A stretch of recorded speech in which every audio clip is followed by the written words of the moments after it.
নমস্কার, আমি সোহিনী। আপনারা দেখছেন অ্যাস্ট্রোলজি উইথ সোহিনী। আজকে যে টপিকে কথা বলবো সেটা হলো অ্যাস্ট্রোলজি ইম্পর্টেন্ট কেন আমাদের লাইফে। এটাতে কি এমন ইম্পর্টেন্ট জিনিস আছে যেটা লাইফের উপরে বা নিজেদের জীবনের উপরে এতটা ইম্প্যাক্ট ফেলে। কি কি এর বৈশিষ্ট্য?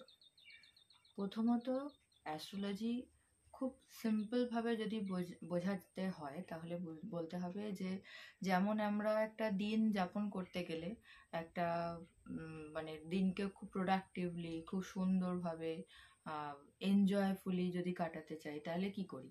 আমরা একটা রুটিন বানাই, সিম্পল একটা রুটিন, যেটাতে খুব হার্ড ওয়ার্ক কিছু নেই, আবার খুব একবারে নিজের ইচ্ছা মতো শুধু ঘুরছি শুধু খেলছি বা সে নেই। একটা রুটিন যেভাবে হয়, যে কখন উঠবো, কখন খাবো, কখন এক্সারসাইজ করব, কখন নিজের পড়াশোনা করব, কখন আমি একটু সোশ্যাল মানুষদের সাথে যারা আমার আত্মীয় স্বজন আছে বা আমার বাবা মায়ের সাথে একটু গল্প করা, কথা বলা, একটু ফ্রি টাইম স্পেন্ড করা, একটা কিছু এন্টারটেনমেন্টের জন্য কিছু একটা করা, এই ধরনের যে একটা শৈলী তৈরি করা অ্যাকচুয়ালি লাইফের রুটিন।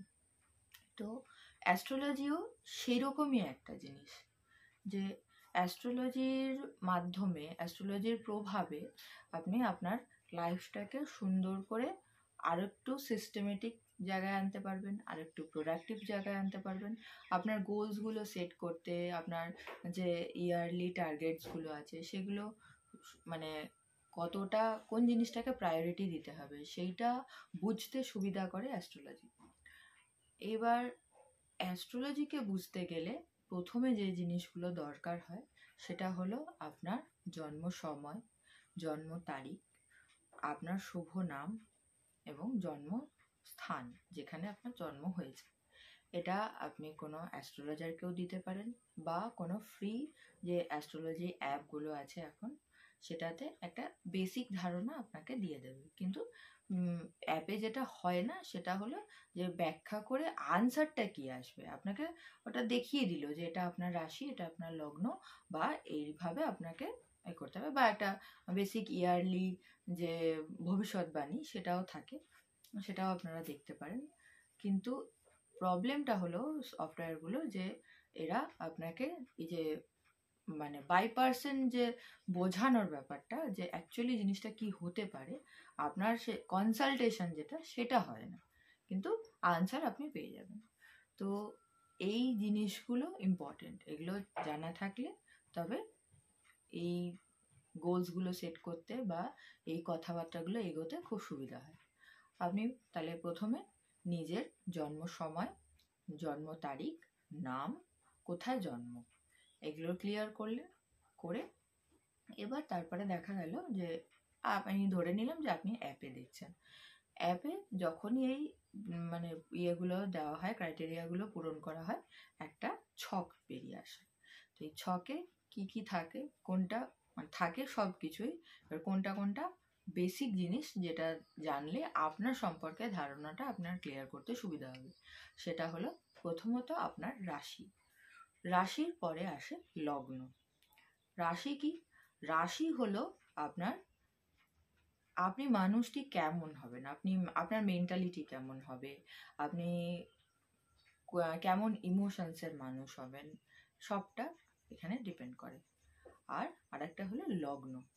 লগ্নর ক্ষেত্রে কি হচ্ছে, মানে ল দিয়ে লেখা থাকে বাংলায়, ইংলিশে মেবি এল দিয়ে লেখা থাকে।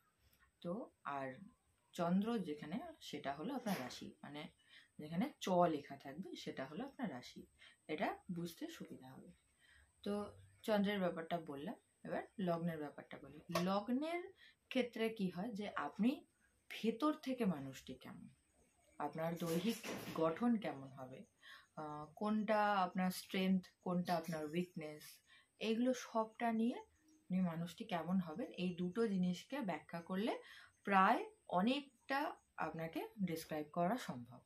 এগুলো এক একটা রাশির এক একটা বৈশিষ্ট্য থাকে, এগুলো আস্তে আস্তে আস্তে আস্তে আমি ভিডিও আপলোড করতে থাকবো, তখন আপনারা জানতে পেরে যাবেন। ধরুন আপনি জানলেন যে আপনার মিথুন রাশি, এবার লগ্ন আরও আছে, সেই হিসাবে আপনার বৈশিষ্ট্যগুলো আপনি দেখে নিতে পারবেন তখন।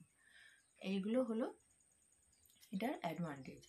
এবার অ্যাস্ট্রোলজি জানাটার দরকারটা এই কারণে যে অনেকে মনে করে যে ওই সারাক্ষণ এটা খারাপ হবে, ওটা ভালো হবে না, এই হবে না, আমি ডিমোটিভেটেড হয়ে যাব, তার থেকে দরকার নেই। এই কনসেপ্টটা থেকে বেরিয়ে এরকমভাবেও তো ভাবা যায় যে আমার কি স্ট্রেংথ আছে, আগামী দিন কোন জিনিসটায় ফোকাস করলে আমি আর একটু বেটার হতে পারবো। অনেকে আছেন কি কেরিয়ারে খুব বেশি ফোকাসড হয়ে আছেন, কিন্তু তার পারিবারিক লাইফটা গন্ডগোল হয়ে যাচ্ছে। এবার হয়তো তার সেই সময় পরিবারের মানুষকেও একটু প্রায়োরিটাইজ করার দরকার, কিন্তু সে সেটা করছে না। সে অ্যাস্ট্রোলজিরও হেল্প নিচ্ছে না, সে আপাত দৃষ্টিতে নিজের ইনটিউশনকেও ভরসা করছে না, কোনো কিছুই করছে না। এন্ড অফ দ্য টাইম কি হবে, সে হয়তো কেরিয়ারে সাকসেস পেয়ে গেল, কিন্তু তার সংসারটা নষ্ট হয়ে গেল। এটা তো কোনোটাই কাম্য নয় কারোর কাছে। আমি একটা সাকসেস পেতে গিয়ে আর একটা সাকসেসকে নষ্ট করে ফেললাম, বা একটা স্টেবিলিটিকে নষ্ট করে ফেললাম এক জায়গায় স্টেবল হতে গিয়ে, এগুলো কোনোটাই ঠিক কাজ হবে না। অ্যাস্ট্রোলজি কি করে, এই ব্যালেন্সটা আনার চেষ্টা করে। প্রত্যেকটা ঘর, প্রত্যেকটা মানে 12টা ভাব হয়। ভাব মানে এটা সেই ভরে পড়ার মতো ব্যাপারটা নয়, এক একটা ডিপার্টমেন্ট আছে। একটা যেমন গভর্নমেন্ট আলাদা আলাদা ডিপার্টমেন্টে চলে, অ্যাস্ট্রোলজিরও ডিফারেন্ট ডিফারেন্ট পার্ট আছে। ফার্স্ট হাউস, সেকেন্ড হাউস করে 12th হাউস পর্যন্ত। কিছু কিছু হাউস আছে যেগুলো ডিসকাস করলে বোঝা যায় যে আপনার উইকনেসেস এবং আপনার এনিমি হাউস আর আপনার হেলথ, এইসব নিয়ে কী আছে। আর এক একটা হাউস ডিসক্রাইব করলে বোঝা যায় যে আপনার স্ট্রেংথগুলো কী কী আছে, আপনি লাইফে কী কী অর্জন করবেন, কোন কোন সাকসেসগুলো আছে, কেমন পার্টনার আপনার হবে, কীরকম মানুষকে আপনার ভালো লাগে, এগুলো সব কিছু ভাগ ভাগ করা আছে। এসব ডিপার্টমেন্টে সেই সেই গ্রহেরাও কাজ করে, সেইভাবে ভাগ করে হিসাব করে বলে দেওয়া যায়। এবার তাহলে তো সেই লাইফ খুব বোরিং হয়ে যাবে সবটাই যদি আমি জেনে যাই। এখানেই আসে টুইস্ট, যে অ্যাস্ট্রোলজি একটা রুটিন লিস্টেড করে দেয়। এবার এই রুটিনে আপনি কিভাবে চলবেন, আপনি কিভাবে সাকসেস পাবেন, একমাত্র আপনাকে ডিসাইড করতে হবে। এইভাবে মানে আমি বলে দিলাম আপনার এটা হবেই, আপনি লড়লেও হবে, না লড়লেও হবে, কিন্তু সেই এফোর্টটা তার যেটা ডেস্টিনিতে আছে, সেই ডেস্টিনিটার কে পাওয়ার জন্য যদি আকুতিটা না থাকে, লড়াইটা না থাকে, অ্যাম্বিশনটা না থাকে, গোল সেটিংয়ের দিকে, গোলে টার্গেটে লড়ার যে ভাবনা চিন্তাটা, এটা যদি না থাকে, তাহলে কিন্তু গ্রো করা খুব মুশকিল হয়ে যায়। হ্যাঁ, অনেকটা পাওয়ার ছিল, হয়তো আমি কম পেলাম, যেহেতু আমার অতটা পাওয়ার ভাগ্যের জোরটা ছিল না, কিছু তো পাবো, সব তো হারিয়ে যাবে না, কিছু তো থাকবে। দেখা গেল যে কারোর ভাগ্যে আছে। আর আরেকটা জিনিস এখানে আছে, যে অনেকে বলে যে এটা আছে কিন্তু তুমি ওটা করলে না বলে এটা হলো না। এটাও খুব সত্যি কথা নয়। যার যেটা ডেস্টিনিতে আছে সে সেই পর্যন্ত অবশ্যই যাবে। লেজিভাবেও যেতে পারে, ক্রল করে করে যেতে পারে, আবার কেউ খুব ফার্মলি ছুটে যেতে পারে। যার যে জিনিসটা হওয়ার যে সময়, নির্দিষ্ট যে দশার যে সময়টা আসে, সেই সময়টা তার সেই কাজটা হবে। এটা কীরকম ব্যাপারটা, যে আমি চাইছি আমার বিয়ে হোক, তো এবার আমার এখনো সময় হয়নি সেই বিয়ের পরিণতিতে আসার, আমার সেই বয়সটা এখনো আসেনি, আমি সেই ম্যাচুরিটিতে পৌঁছাইনি।